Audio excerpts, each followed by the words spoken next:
Welcome back to lesson number 2, SDDC deployment and testing. The objectives of this lesson is to familiarize you with the process of deploying an SDDC on VMware Cloud on AWS, identify some of the caveats that you may encounter that could possibly delay your proof of concept. And the third topic is familiarize you with some of the things that you might want to test as part of this POC and collect that information as part of your final workbook. Okay, so when you log in for the first time to cloud.vmware.com, you have to go into the VMC service. Now, as a new customer, you're not going to have a software-defined data center. So what I'm going to be covering in the next few slides is that process of creating your own software-defined data center. And basically what we're going to be doing is we're going to collect the information that we have gathered from lesson number 1, all those prerequisites, and put that information into this 5-step GUI. Now, the first step is to identify the region where you want to deploy your software-defined data center. Now, this decision is usually made on a number of different factors. For example, if you have a current customer that is using AWS services, you might want to create your SDDC close to a particular region or VPC so that you have faster traffic between those native AWS services and VMware Cloud on AWS. Or perhaps you want to deploy your SDDC as close as possible to your on-premises environment. In this case, we are going to be deploying our software-defined data center in the Oregon region. The second piece of information is asking what type of deployment do you want to do? Do you want to do a single host, multi-host, or a stretch cluster deployment?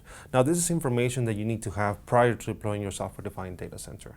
In this case, we are going to be doing a multi-host deployment, a stretch cluster across multiple availability zones. Now, I know that's a lot of information that I just threw out there, which is why it is very important that you and your technical team have a technical workshop prior to deploying your software-defined data center so you understand these requirements prior to this wizard.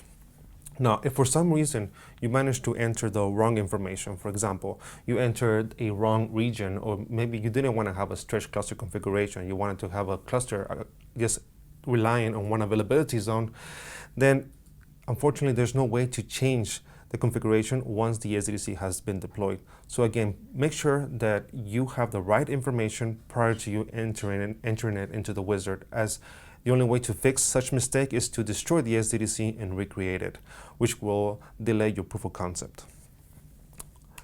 The second question that you had to answer on this part of this wizard is which AWS account do you want to pair to your SDDC?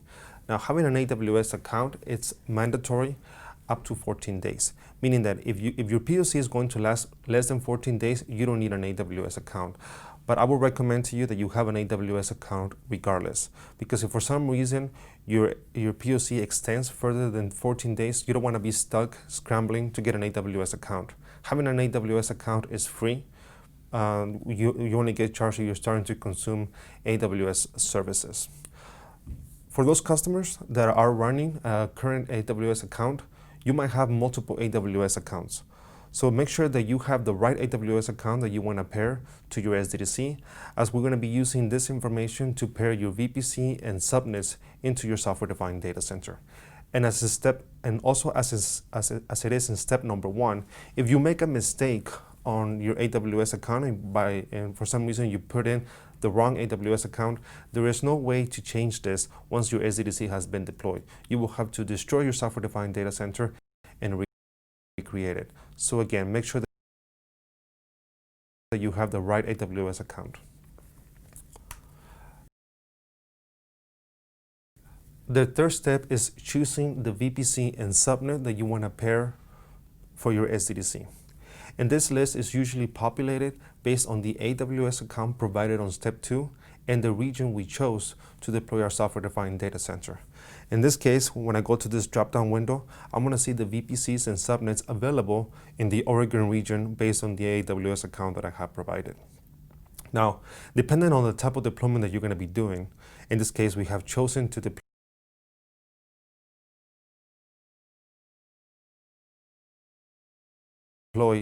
a stretch cluster configuration across 2 availability zones, we will need to expose 2 subnets into our SDDC.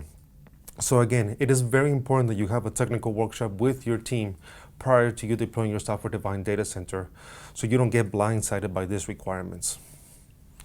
Okay. Now, the last step is, it may seem very simple, but this is probably where most mistakes are made when deploying your software-defined data center. You need to have an IP space provided. Now, if you don't provide one, VMware will automatically choose one for you, which is a 10.2.0.0/16. And this network is created for management purposes. So what does that mean? So that means that all the management components on your SDDC, such as vCenter, NSX controllers, vMotion traffic, VM kernel traffic, will be carved out of the IP space provided.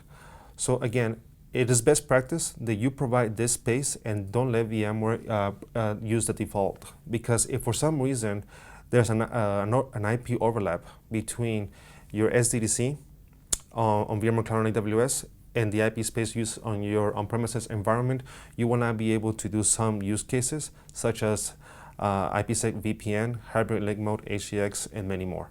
And unfortunately, if you make a mistake in configuring in providing the IP space on the management components, there is no way to re-IP your SDDC. You will have to destroy it and recreate it. Finally, the fifth step is to acknowledge the cost and deploy your software-defined data center. And just a note, charges actually start the moment that you select deploy SDDC. And usually it takes about 2 to 2.5 hours to deploy a brand new software-defined data center. After this SDDC has been deployed, you will probably want to connect to VMware Cloud on AWS, or maybe have virtual machine, deploy a couple of virtual machines on your SDDC and connect these to your AWS services. Again, it is very important that you have a networking workshop with your team prior to deploying your software-defined data center, so that a network diagram like this is not new to them, and you don't have to spend time educating your team while your SDDC is up and running. Finally, some of the activities that you want to test after the SDDC has been deployed are items such as deploying subnets on your software-defined data center, deploying content libraries and deploying virtual machines, establishing a layer 3 VPN, such as a route-based or policy-based VPN back to on-premises. And if you want to leverage Direct Connect, now is the time to set that connection up. And finally, if you have a customer that wants to integrate with native AWS services, you have to open up firewall ports between your SDDC and your AWS environment. Thank you for your time. We have reviewed in this lesson the ability to deploy software-defined data center on VMware Cloud on AWS. We have identified some of the caveats to look out for deploying your POC, and some of the things that you want to test after your SDDC has been deployed. Thank you for your time. This